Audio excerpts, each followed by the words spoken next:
The Adventures of Sherlock Holmes by Arthur Conan Doyle. Chapter 8. The Adventure of the Speckled Band.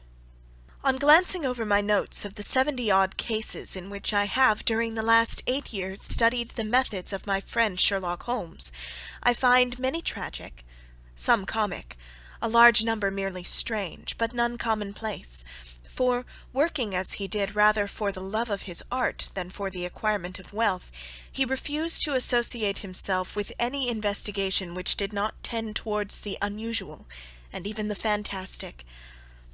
Of all these varied cases, however, I cannot recall any which presented more singular features than that which was associated with the well-known Surrey family of the Roylotts of Stoke Moran. The events in question occurred in the early days of my association with Holmes, when we were sharing rooms as bachelors in Baker Street. It is possible that I might have placed them upon record before, but a promise of secrecy was made at the time, from which I have only been free during this month by the untimely death of the lady to whom the pledge was given. It is perhaps as well that the facts should now come to light, for I have reasons to know that there are widespread rumours as to the death of Dr. Grimesby Roylott, which tend to make the matter even more terrible than the truth.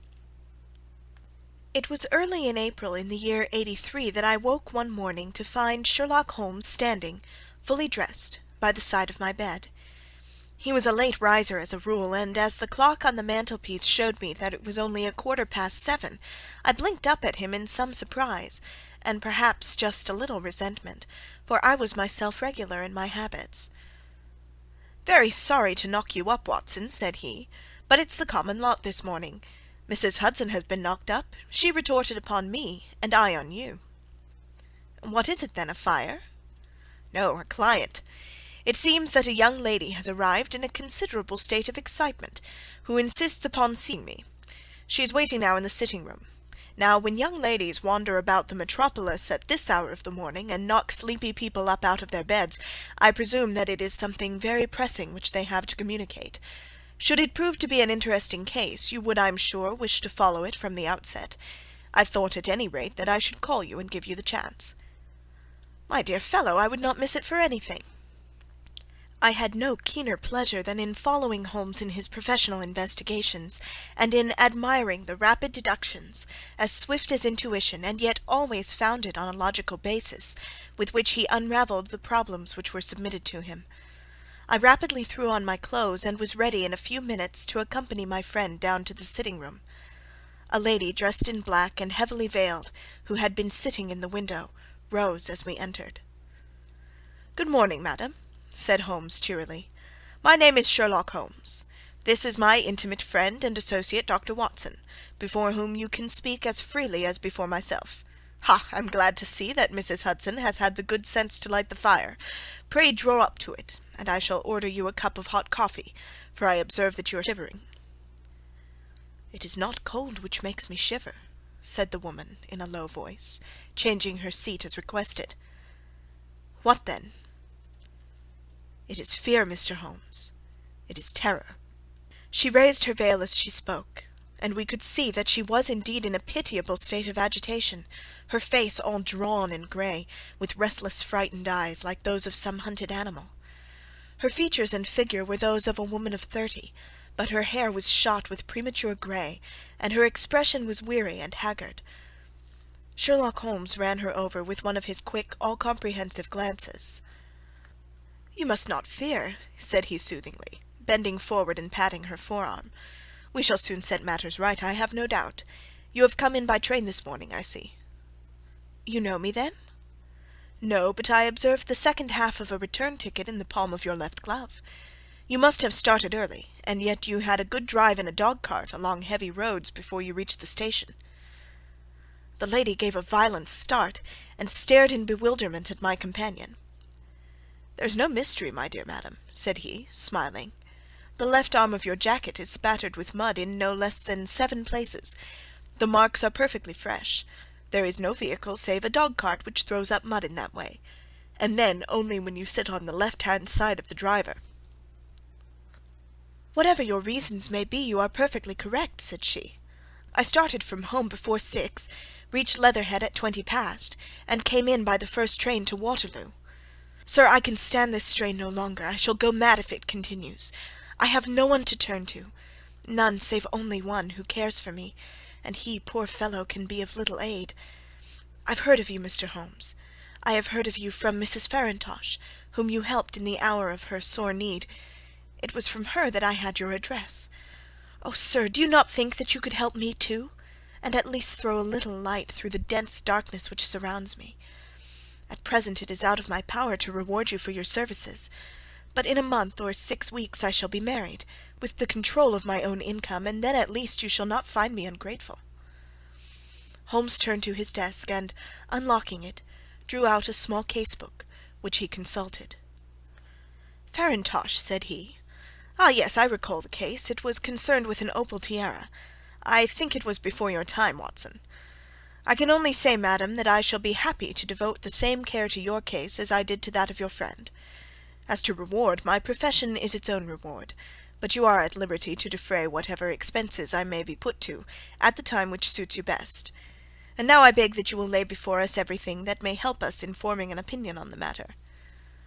"Alas!" replied our visitor, "the very horror of my situation lies in the fact that my fears are so vague, and my suspicions depend so entirely upon small points, which might seem trivial to another, that even he to whom of all others I have a right to look for help and advice looks upon all that I tell him about it as the fancies of a nervous woman. He does not say so, but I can read it from his soothing answers and averted eyes. But I have heard, Mr. Holmes, that you can see deeply into the manifold wickedness of the human heart. You may advise me how to walk amid the dangers which encompass me." "I am all attention, madam." "My name is Helen Stoner, and I am living with my stepfather, who is the last survivor of one of the oldest Saxon families in England, the Roylotts of Stoke Moran, on the western border of Surrey." Holmes nodded his head. "The name is familiar to me," said he. "The family was at one time the richest in England, and the estates extended over the borders into Berkshire in the north and Hampshire in the west.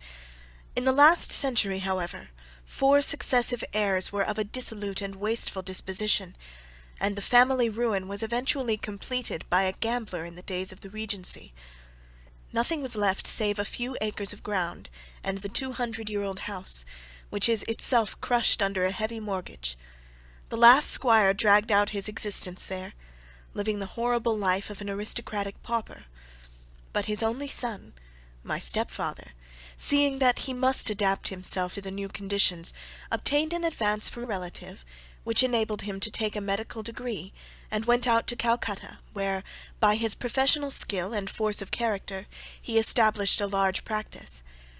In a fit of anger, however, caused by some robberies which had been perpetrated in the house, he beat his native butler to death and narrowly escaped a capital sentence.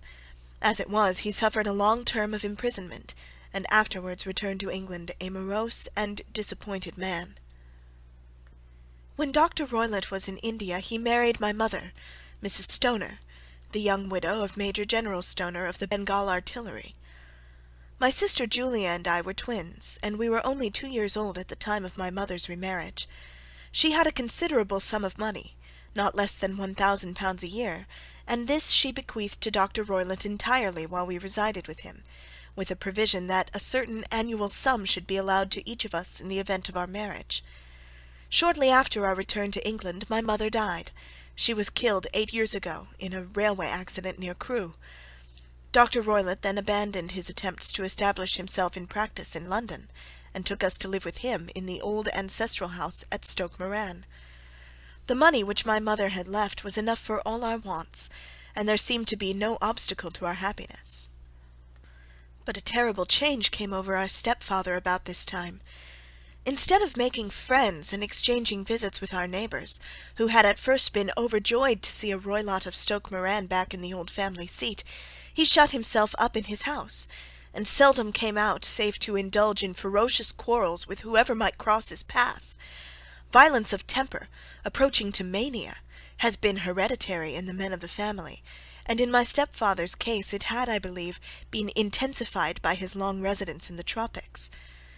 A series of disgraceful brawls took place, 2 of which ended in the police court, until at last he became the terror of the village, and the folks would fly at his approach, for he is a man of immense strength, and absolutely uncontrollable in his anger. Last week he hurled the local blacksmith over a parapet into a stream, and it was only by paying over all the money which I could gather together that I was able to avert another public exposure. He had no friends at all save the wandering gipsies, and he would give these vagabonds leave to encamp upon the few acres of bramble-covered land which represent the family estate, and would accept in return the hospitality of their tents, wandering away with them, sometimes for weeks on end. He has a passion also for Indian animals, which are sent over to him by a correspondent, and he has at this moment a cheetah and a baboon, which wander freely over his grounds, and are feared by the villagers almost as much as their master. You can imagine from what I say that my poor sister Julia and I had no great pleasure in our lives. No servant would stay with us, and for a long time we did all the work of the house. She was but 30 at the time of her death, and yet her hair had already begun to whiten, even as mine has. Your sister is dead, then? She died just 2 years ago, and it is of her death that I wish to speak to you. You can understand that, living the life which I have described, we were little likely to see any one of our own age and position. We had, however, an aunt, my mother's maiden sister, Miss Honoria Westphale, who lives near Harrow, and we were occasionally allowed to pay short visits at this lady's house. Julia went there at Christmas 2 years ago, and met there a half-pay major of marines, to whom she became engaged.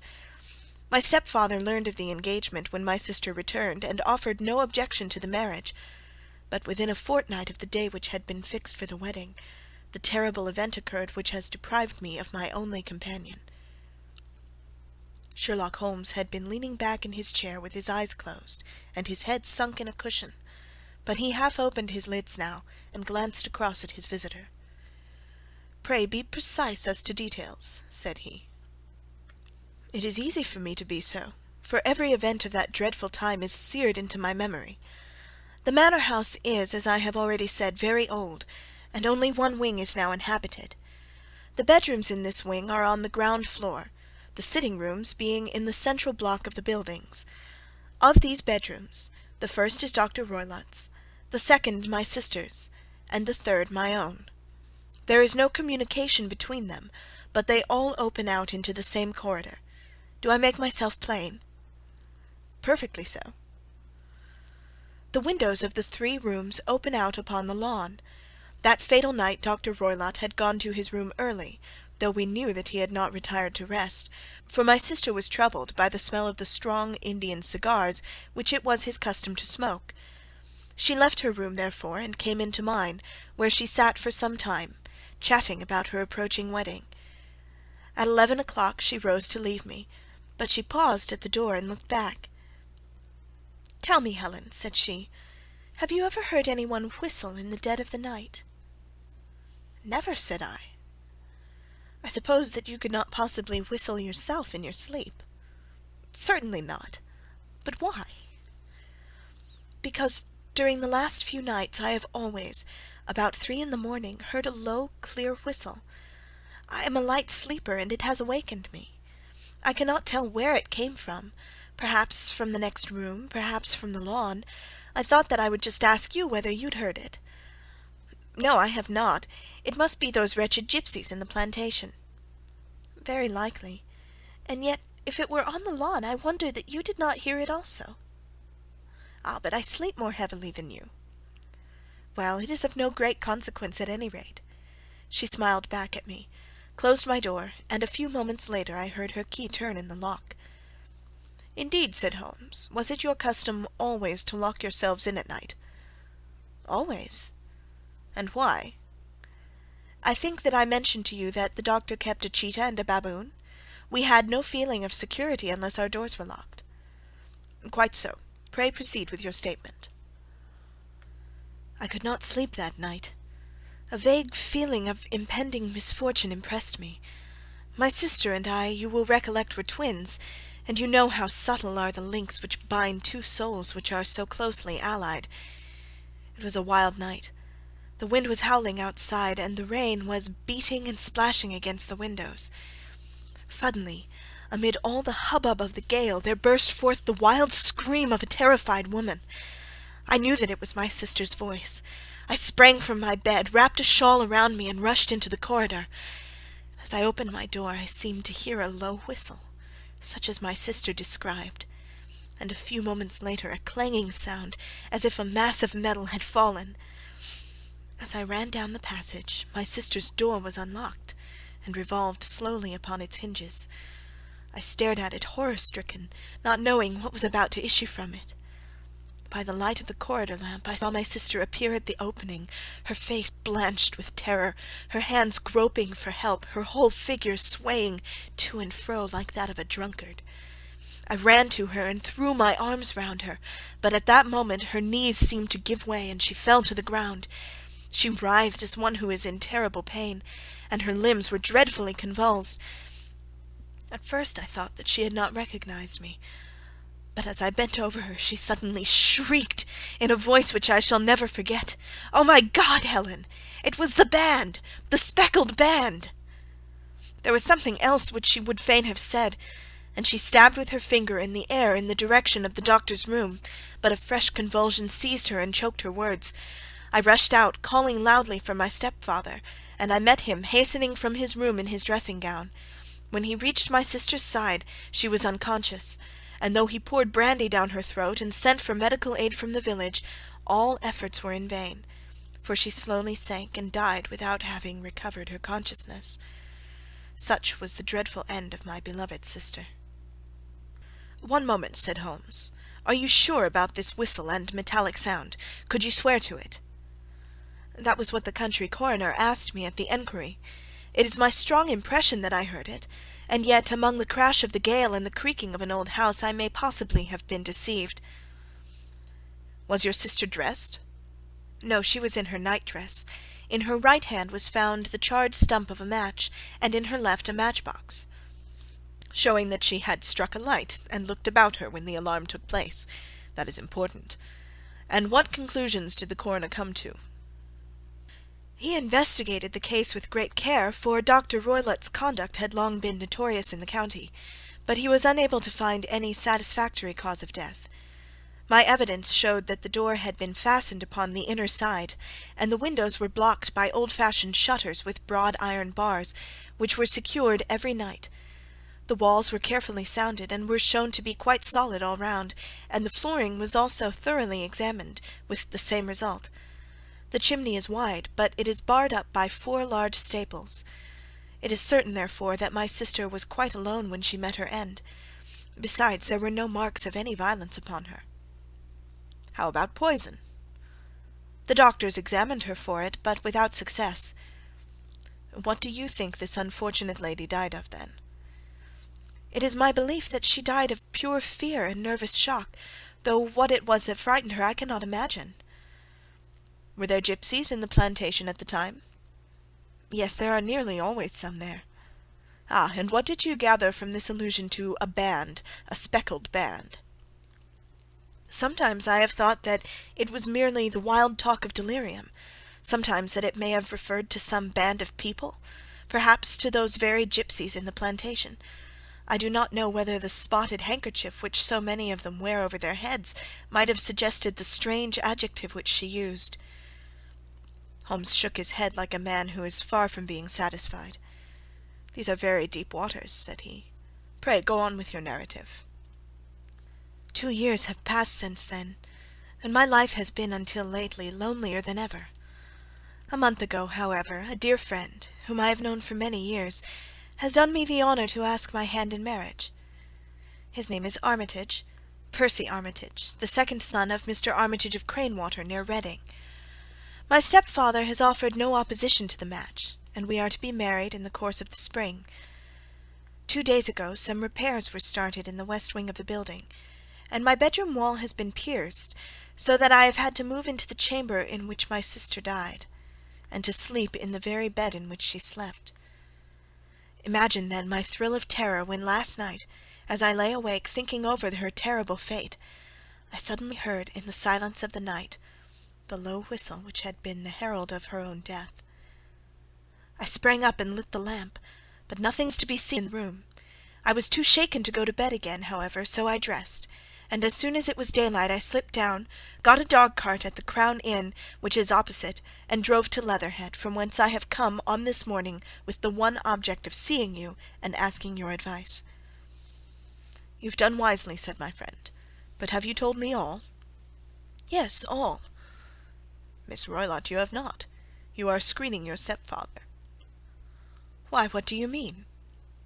For answer Holmes pushed back the frill of black lace which fringed the hand that lay upon our visitor's knee. 5 little livid spots, the marks of 4 fingers and a thumb, were printed upon the white wrist. "You have been cruelly used," said Holmes. The lady coloured deeply and covered over her injured wrist. "He is a hard man," she said, "and perhaps he hardly knows his own strength." There was a long silence, during which Holmes leaned his chin upon his hands and stared into the crackling fire. "This is a very deep business," he said at last. "There are 1,000 details which I should desire to know before I decide upon our course of action. Yet we have not a moment to lose. If we were to come to Stoke Moran to-day, would it be possible for us to see over these rooms without the knowledge of your stepfather? As it happens, he spoke of coming into town to-day upon some most important business. It is probable that he will be away all day, and that there would be nothing to disturb you. We have a housekeeper now, but she's old and foolish, and I could easily get her out of the way." "Excellent. You are not averse to this trip, Watson?" "By no means." "Then we shall both come. What are you going to do yourself?"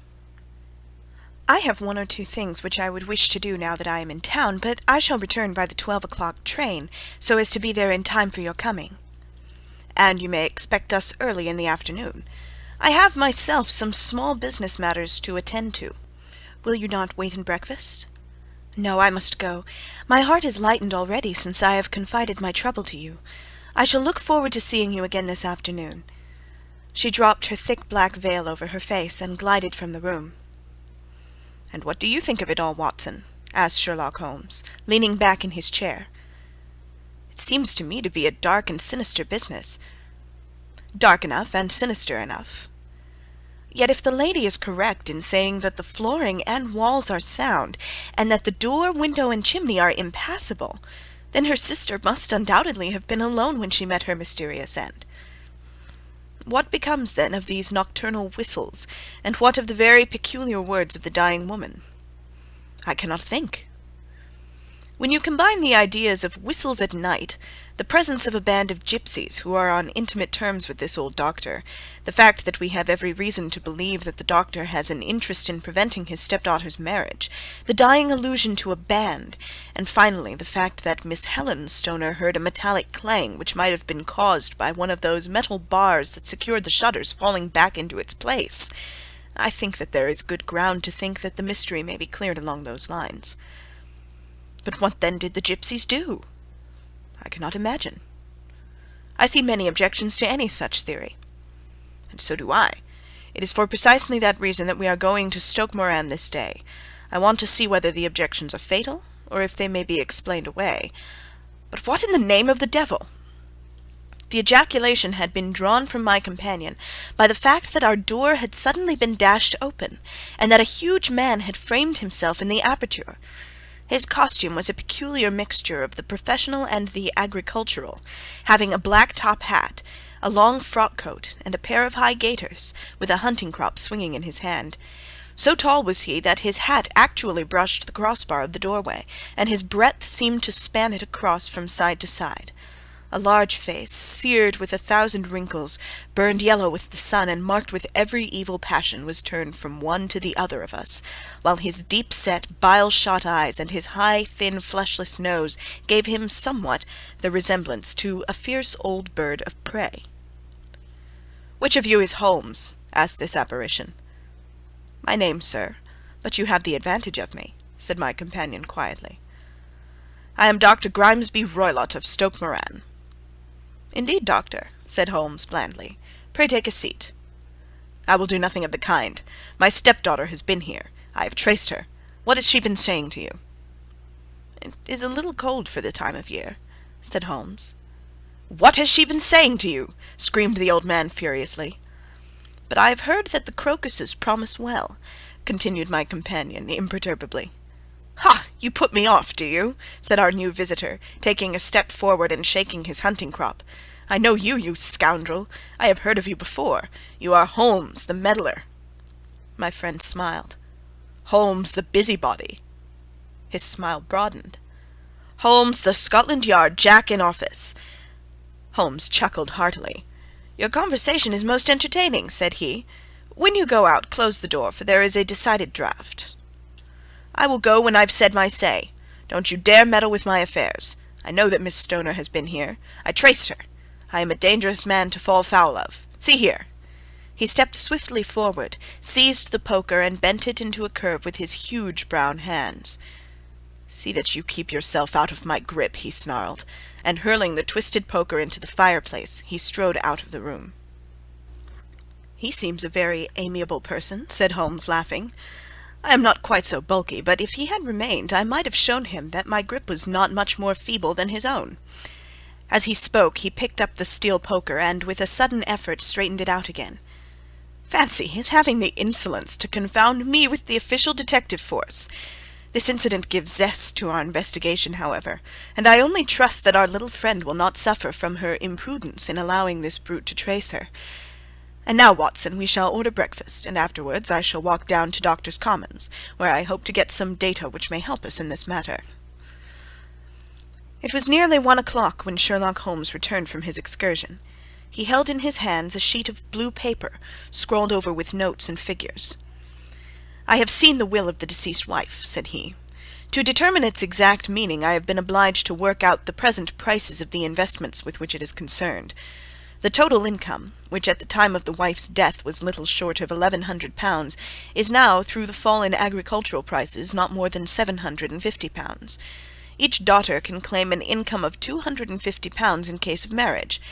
It is evident, therefore, that if both girls had married, this beauty would have had a mere pittance, while even one of them would cripple him to a very serious extent. My morning's work has not been wasted, since it has proved that he has the very strongest motives for standing in the way of anything of that sort. And now, Watson, this is too serious for dawdling, especially as the old man is aware that we are interesting ourselves in his affairs. So if you are ready, we shall call a cab and drive to Waterloo.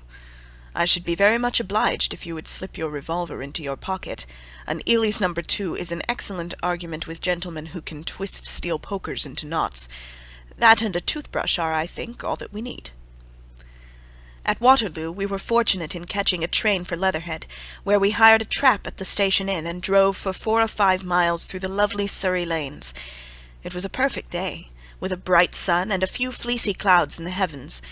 The trees and wayside hedges were just throwing out their first green shoots, and the air was full of the pleasant smell of the moist earth. To me, at least, there was a strange contrast between the sweet promise of the spring and this sinister quest upon which we were engaged.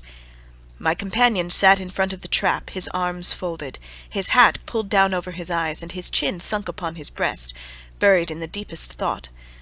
Suddenly, however, he started, tapped me on the shoulder, and pointed over the meadows. "Look there," said he. A heavily timbered park stretched up in a gentle slope, thickening into a grove at the highest point. From amid the branches there jutted out the grey gables and high-roofed tree of a very old mansion. "Stoke Moran?" said he. "Yes, sir, that be the house of Dr. Grimesby Roylott," remarked the driver. "There is some building going on there," said Holmes. "That is where we are going."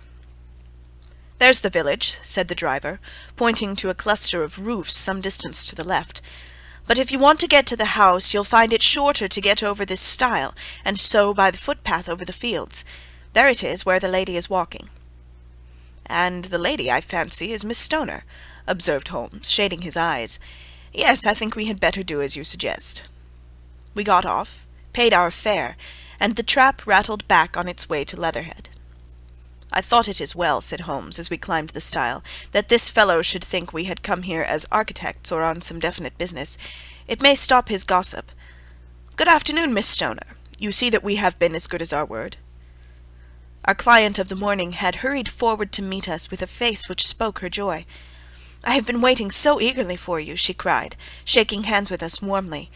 "All has turned out splendidly. Dr. Roylott has gone to town, and it is unlikely that he will be back before evening." "We have had the pleasure of making the doctor's acquaintance," said Holmes, and in a few words he sketched out what had occurred. Miss Stoner turned white to the lips as she listened. "Good heavens!" she cried. "He has followed me, then?" "So it appears." "He is so cunning that I never know when I am safe from him. What will he say when he returns?"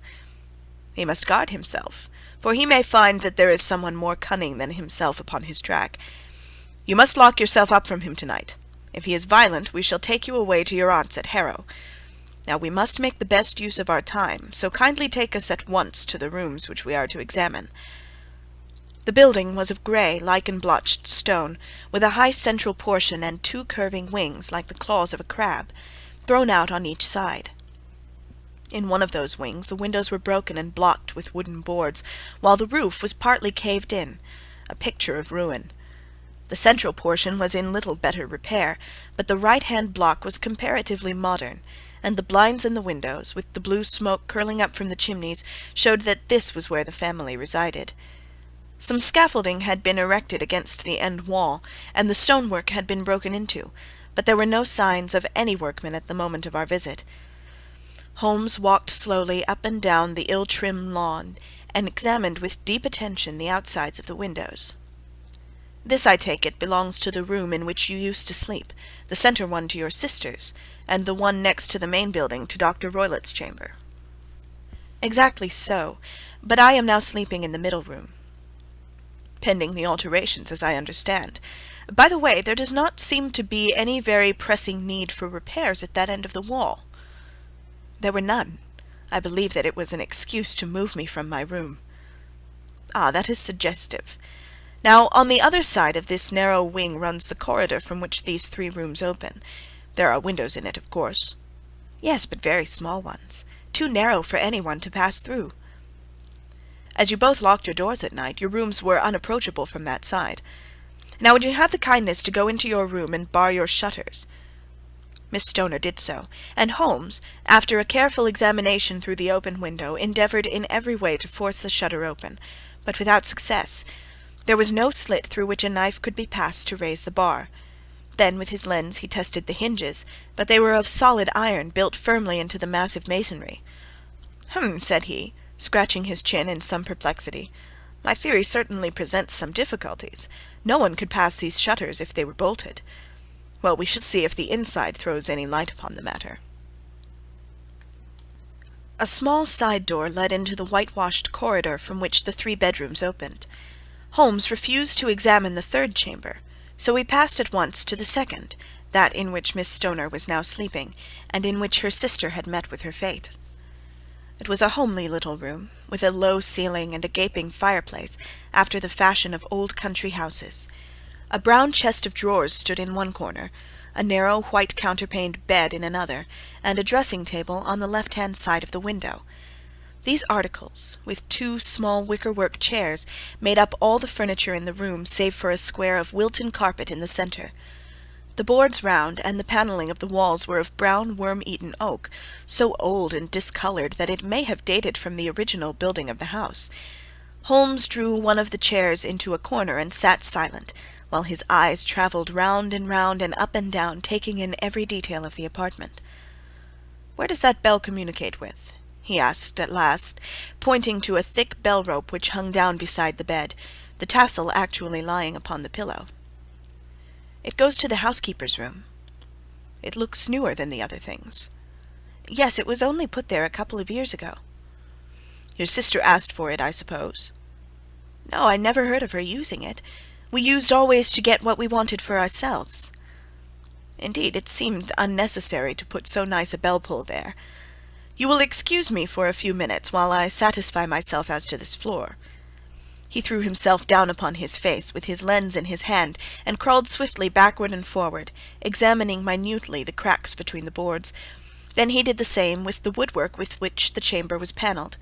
Finally he walked over to the bed and spent some time in staring at it and in running his eye up and down the wall. Finally he took the bell-rope in his hand and gave it a brisk tug. "Why, it's a dummy," said he. "Won't it ring?" "No, it is not even attached to a wire. This is very interesting. You can see now that it is fastened to a hook just above where the little opening for the ventilator is." "How very absurd! I never noticed that before." "Very strange," muttered Holmes, pulling at the rope. "There are one or two singular points about this room. For example, what a fool a builder must be to open a ventilator into another room, when, with the same trouble, he might have communicated with the outside air." "That is also quite modern," said the lady. "Done about the same time as the bell rope," remarked Holmes. "Yes, there were several little changes carried out about that time." "They seem to have been of a most interesting character, dummy bell ropes and ventilators which do not ventilate. With your permission, Miss Stoner, we shall now carry our researches into the inner apartment." Dr. Grimesby Roylott's chamber was larger than that of his stepdaughter, but was as plainly furnished. A camp bed, a small wooden shelf full of books, mostly of a technical character, an armchair beside the bed, a plain wooden chair against the wall, a round table, and a large iron safe were the principal things which met the eye. Holmes walked slowly round and examined each and all of them with the keenest interest. "What's in here?" he asked, tapping the safe. "My stepfather's business papers." "Oh, you have seen inside, then?" "Only once, some years ago. I remember that it was full of papers." "There isn't a cat in it, for example?" "No, what a strange idea!" "Well, look at this." He took up a small saucer of milk which stood on the top of it. "No, we don't keep a cat, but there is a cheetah and a baboon." "Ah, yes, of course. Well, a cheetah is just a big cat, and yet a saucer of milk does not go very far in satisfying its wants, I dare say. There is one point which I should wish to determine." He squatted down in front of the wooden chair and examined the seat of it with the greatest attention. "Thank you, that is quite settled," said he, rising and putting his lens in his pocket. "Hullo, here is something interesting." The object which had caught his eye was a small dog lash hung on one corner of the bed. The lash, however, was curled upon itself and tied so as to make a loop of whipcord. "What do you make of that, Watson?" "It's a common enough lash, but I don't know why it should be tied."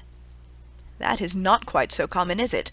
Ah me, it's a wicked world, and when a clever man turns his brains to crime, it is the worst of all. I think that I have seen enough now, Miss Stoner, and with your permission we shall walk out upon the lawn." I have never seen my friend's face so grim or his brow so dark as it was when we turned from the scene of this investigation. We had walked several times up and down the lawn, neither Miss Stoner nor myself liking to break in upon his thoughts before he roused himself from his reverie. "It is very essential, Miss Stoner," said he, "that you should absolutely follow my advice in every respect." "I shall most certainly do so." "The matter is too serious for any hesitation. Your life may depend upon your compliance." "I assure you that I am in your hands." "In the first place, both my friend and I must spend the night in your room." Both Miss Stoner and I gazed at him in astonishment. "Yes, it must be so. Let me explain. I believe that is the village inn over there."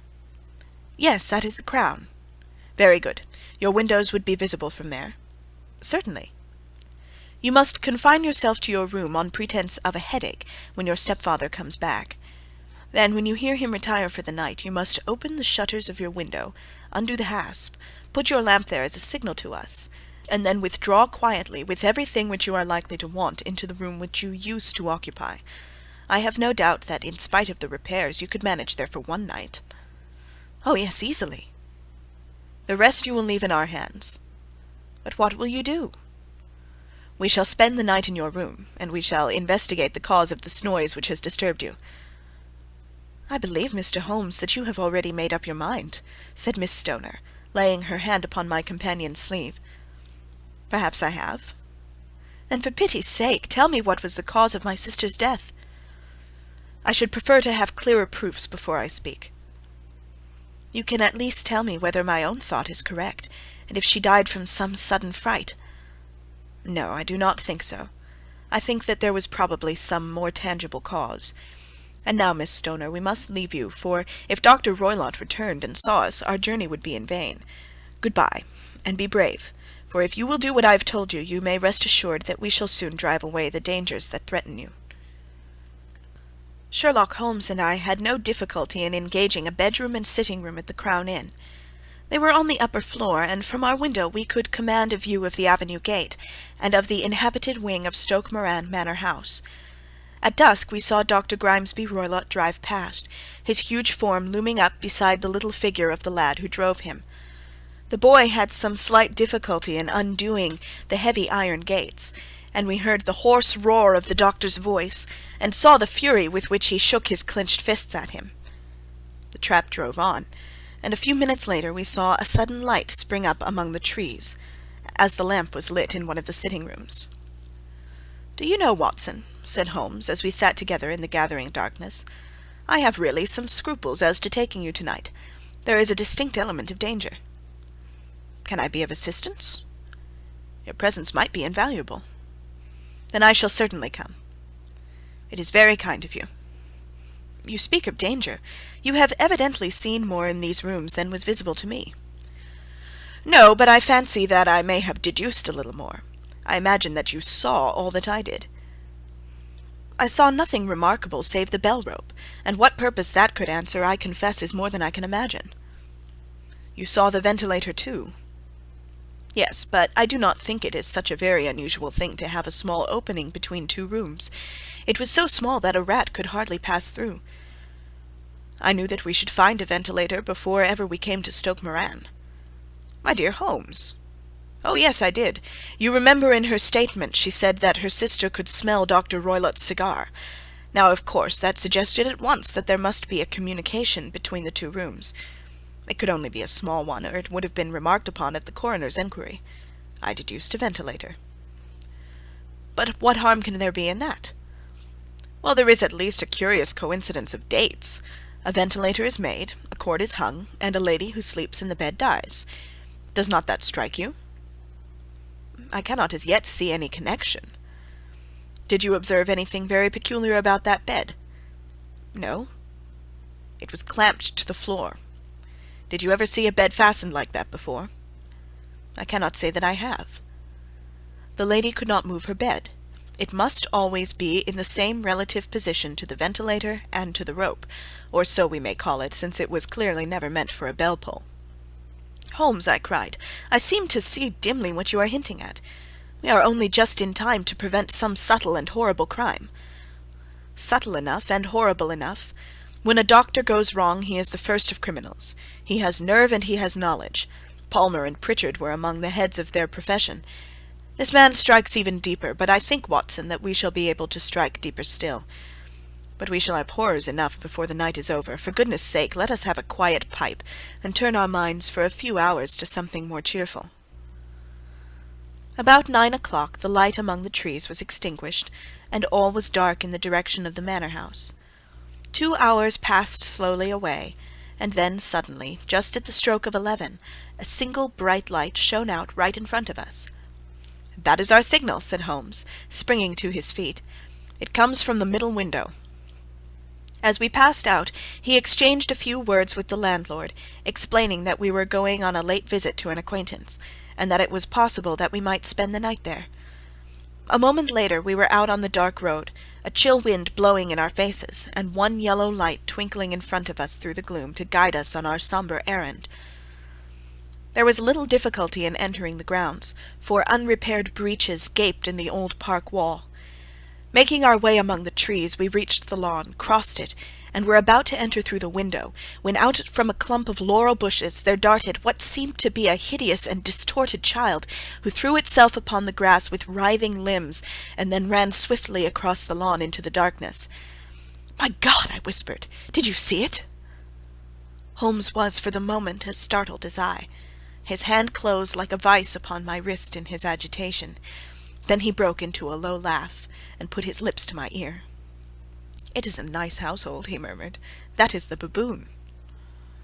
I had forgotten the strange pets which the doctor affected. There was a cheetah, too. Perhaps we might find it upon our shoulders at any moment. I confess that I felt easier in my mind when, after following Holmes's example and slipping off my shoes, I found myself inside the bedroom. My companion noiselessly closed the shutters, moved the lamp onto the table, and cast his eyes round the room. All was as we had seen it in the daytime.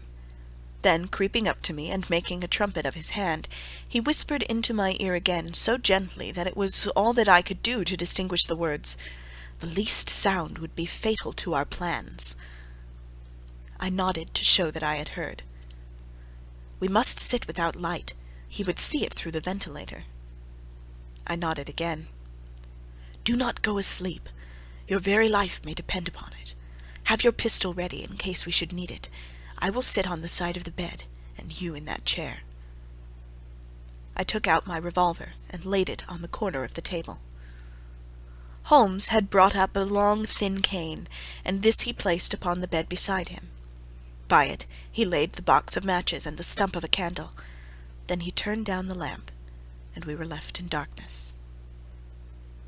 How shall I ever forget that dreadful vigil?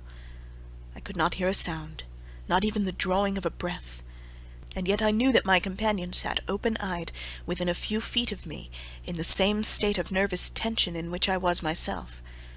The shutters cut off the least ray of light, and we waited in absolute darkness. From outside came the occasional cry of a night-bird, and once at our very window a long-drawn cat-like whine, which told us that the cheetah was indeed at liberty. Far away we could hear the deep tones of the parish clock, which boomed out every quarter of an hour. How long they seemed, those quarters! 12 struck, and 1, and 2, and 3, and still we sat waiting silently for whatever might befall. Suddenly there was the momentary gleam of a light up in the direction of the ventilator, which vanished immediately, but was succeeded by a strong smell of burning oil and heated metal. Someone in the next room had lit a dark lantern. I heard a gentle sound of movement, and then all was silent once more, though the smell grew stronger. For half an hour I sat with straining ears.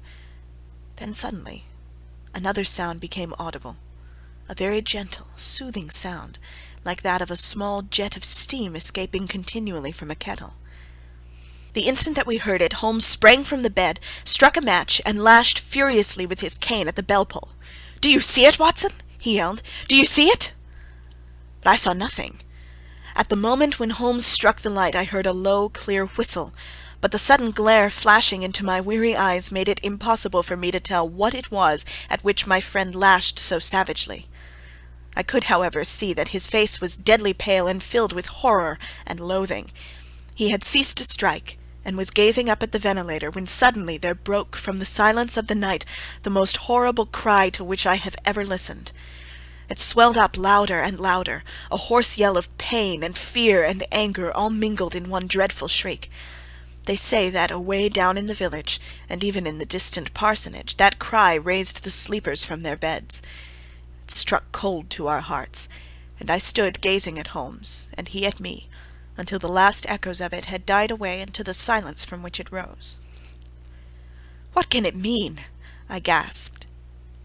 "It means that it is all over," Holmes answered, "and perhaps, after all, it is for the best. Take your pistol, and we will enter Dr. Roylott's room." With a grave face he lit the lamp, and led the way down the corridor. Twice he struck at the chamber door without any reply from within.